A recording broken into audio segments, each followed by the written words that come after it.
Hey everyone, another pickup video here. Hope everyone's doing okay. I know I waited too long to do this one because this is about the sixth time I've tried to do the little intro bit, but I originally was waiting until everything came in, but with customs, some stuff comes in 4 days, some stuff takes months, so I decided to just go ahead and do it now. And also because I got in two gifts I really wanted to show, and I've waited way too long to show them. And first up is from McFly. I received return fire from him pretty recently, and I put up a gameplay video of that, and it really shows how you should read the manual. After I put that up, I was reading an old EGM that was talking about Return Fire 2, and they mentioned how the Jeep has an inflatable devices so it can float on water, which I did not know at the time and would have been a massive help. So we'll be playing through that again some more now that I know that. But what he sent me was Champion Jockey. Now, Crack Lotus found this on at GameStop. They were getting rid of them for $6.99. So I went to look up the GameStops in my region. No one had them for something like 150 miles. So I checked on Amazon, and for some reason they're going for 180. I mean, $80 to $100. I don't know what that's about. Checked eBay, and they were 20 to 30. So I was thinking, okay, well, I'll just get it. Crack Lotus said it was a lot of fun. Other people have picked it up, said, yeah, it is really good. And before I did, though, McFly put a photo up of his copy and my copy. So thank you so much. I am looking forward to playing this. They've all said it's good fun. And I did try these back in the earlier PS2 days, and I wasn't good at them, but there's something I find strangely interesting about being a jockey. But definitely looking forward to trying that, I should say. I haven't tried it yet because I've been playing The Evil Within. I got a code for that. And that game is making me sigh a lot. It's so close to being what I want it to be, and then it just stumbles. And I know it. The creator also created Resident Evil, and most things have pulled their inspiration from Resident Evil.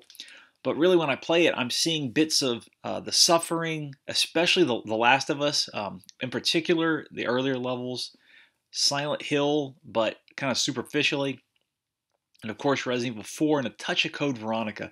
And the thing is, it's just so mashed together that it doesn't really do anything to wrap all that into a nice package. It just kind of jumbles it all together. So you have some sections that are like one, some that are like the other. So it just feels like I've played all of it before. And every now and then it'll come together, and I'm really enjoying it. But then the next portion comes, and I'm fighting off another wave of zombies while someone tries to unlock a door, and it's just, I don't know. It seemed like they had this really good opportunity to revitalize the survival horror dash action horror genre, and it's just not working out how I hoped. I'm on chapter 12. The story took a nosedive. I thought it was going to go towards a much more surreal, I guess, way, but instead it's pretty traditional. I'll finish it, but yeah, I don't know. I'd give it like a 6 or 7. That's the way I describe it. That might sound too high, but it does do some things I really enjoy. I do like the combat. The controls are a little slow, but I like the weapons. The enemies are generic, but it's pretty satisfying to when you get a headshot. Their heads really pop like melons, and I don't know why I never get tired of that. I do wish the trap mechanism system or trapping system was more evolved instead of just using a crossbow, disarming a trap to make arrows for a crossbow. Because enemies, a lot of times, I would try to lure them into a trap, and if it was a proximity bomb, they just wouldn't. It wouldn't detonate. They'd have to be around it for too long, and they would get out of the blast radius. But yeah, disappointed in that. Still having some fun, but disappointed. I think a lot of people feel that way. It's ebb and flow. You have these really high peaks, and you're like, this is a lot of fun, and then the next section's really tedious, and you just want to quit. But moving on from that, next gift up was from Crack himself. He had wanted me to try this for a long time. This is Shiren the Wanderer. I didn't really see this in my region much, and he said it was a lot of fun. So I will definitely be playing this. And this is the biggie. This was on my most wanted list for a long time. And him being the gentleman that he is, offered it up to me. Project Justice. If you follow Dreamcast games, this one has just skyrocketed in price. And after that really good last Saturn run I had, I've been reaching kind of like the peak of where I want to be, and this is one of the holdouts. But it was so expensive, I thought, okay, well, that's going to be the one I got to wait on, because now that my job shifted a little, I am getting paid a bit more as time goes on. But I've kind of adjusted my spending to the $20 range. That's really where I want to hit. With shipping, if it goes into the 30s, that's okay. Now, I did waffle on that a few things you'll see, but I've been sticking that pretty well. And this was so much I thought, it's just going to be a while before I ever get it. But he actually stumbled across it, and I've been enjoying it a lot. I actually bought Rival Schools a few months ago. Really enjoyed it. And this is a really nice continuation of it. So again, thank you so much. I have a package for him I'm setting up now. I'll probably be getting that out this week. Have one other one I want to send to Chance Doomwaves. And I was going through my collection, and I have doubles of stuff. Like I have a few doubles of Nier. I have a Yakuza 3, not double, but case and manual. I had upgraded to a better condition one, so I have a case and manual for that. I have a lot of like Project X Zone or Cross Zone Sealed. It's the limited edition one. A lot of knickknacks I guess, trade off. I don't know. I got to think about it. But in any event, thank you again so much for these two. I have been playing Project Justice. This makes me really wish I had someone else around here that liked fighting games, because I've got a lot of fighting games in recently, and it's really fun, just to play them in general, but I really need some human competition. But again, thanks so much. And again, thanks so much to McFly. Really appreciate this, guys. And it's been a pleasure talking with you two on Facebook and checking out your videos. And everyone should definitely check those out too. I'll link them below.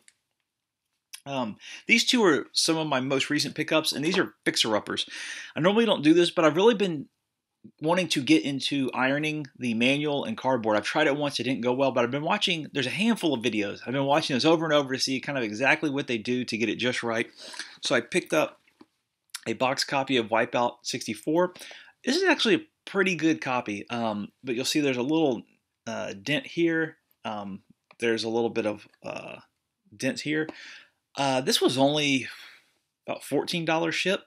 Really pleased with that. I like the Wipeout series a lot. I completely forgot about this one, but I ran across it. Buy it now, so I had to grab it. Comes with the cart and manual, and the manual's got a little bent in it too, so I want to try to iron those. But I haven't. This came in today, so I haven't tried it yet.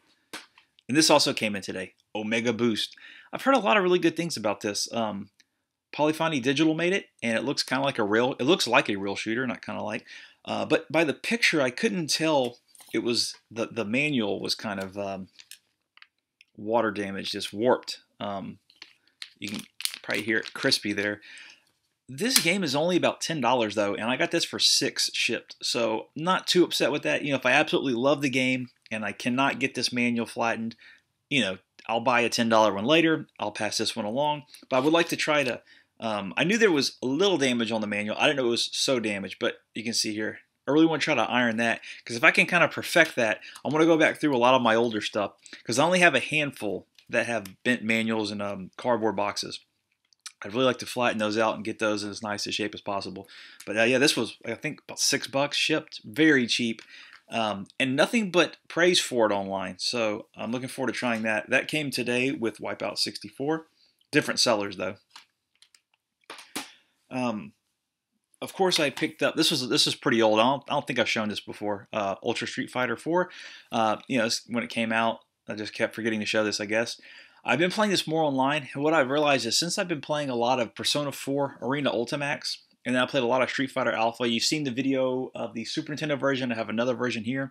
I'm having a really hard time getting back into the rhythm of Ultra. There's something about it. I cannot intuitively feel when to enter the input to make a combo. It just seems like the animation and the input doesn't quite sync up as well as something, say, as an alpha. So I basically went back to the basics, choosing Ryu, and I'm practicing with that. But I get on a few nights a week with this, so if anyone's on PSN, they see me play, feel free to ask for a match. I'm not guaranteeing you anything spectacular, because I am struggling to get the basics back down. I practice a lot for another gaming podcast game night, and I was getting the feel for it, and then I completely lost that by switching to other fighters. This was about $3. This is the third sampler CD for the 3DO. Big fan of demo discs. I'm not sure exactly what the going rate for this is, because there's a disc only. There was for about 17. There was this for like 30. buy it now, but I found this one from the seller for $3. So I'm assuming about $3 is what they should be, and everyone's just massively overcharging. But it's got Gex, Mega Race, PO'd, Return Fire, Slip Style, Flying Nightmares, Wing Commander 3 demos. I love demo discs. I'll do a demo tour of this. Next up, Talking with Labosu. Actually, that leads nicely into this. I'll show that next. He mentioned that he has Assault Suits Valken, and I completely forgot that that was the other name for Cybernator. And I looked, and they have a part 2. This is actually a strategy game, but what I read is a lot of it is in English, and it's kind of like a front mission. I read it's a little slow in plotting, but you can also get into the mech and have a first-person view. And I picked up this version because you'll see at the bottom it says, oops, I don't think you can see it, English, and that is because the manual is actually in Japanese, but what's slid out here, this is in, I think, Chinese, but on the other side is English. So you have an English manual. There's a Japanese version of this that does not have that insert. So if you want this, definitely go with that version. There's another one that's got a better cover, but that's actually, there was a re-release and a Japanese version, but this is, I guess, the Asian, it's AS. I'm guessing that just means like Asian, like general market. This was really cheap too, I guess because no one really cares since it's a, it even has English on the spine, because it's a strategy game and not a side-scrolling platformer or action shooter. I haven't tried it yet, but yeah, I think this was 12 or 10 or 14 ship. So that was really cheap. And then I got this bad boy. This is the one I talked about before. I've heard people say they think this cover is generic, and I will challenge that. I like the color block here, the action where it's solid color, nice shot of the robot, clean spine.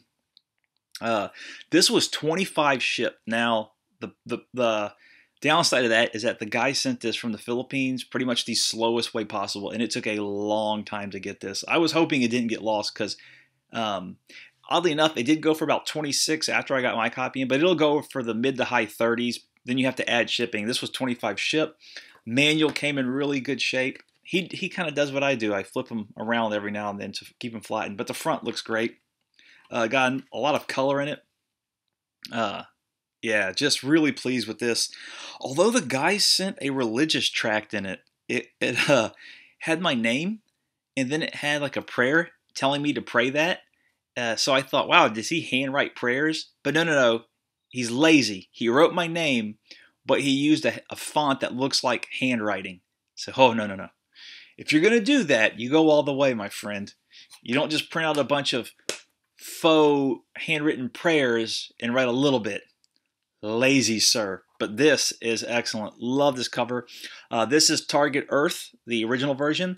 A lot of English in this. If you're interested in this, this does play on the okay, why I got this, aside from the badass cover, I wanted to test the Model 3, how many imports it plays, because I've heard most games prior to about 92 or 93 it will play. This also has some unedited scenes, so of course I was going to grab it.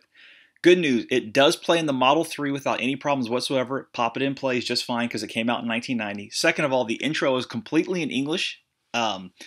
The menus are in English, the main menu and the options menu. However, the in-game text is in Japanese, so that's a little downside. But if you want to play this, you do get kind of the overarching story of it. You do get the cutscenes, and it plays perfectly fine in a Model 3 Genesis, so super pleased with this.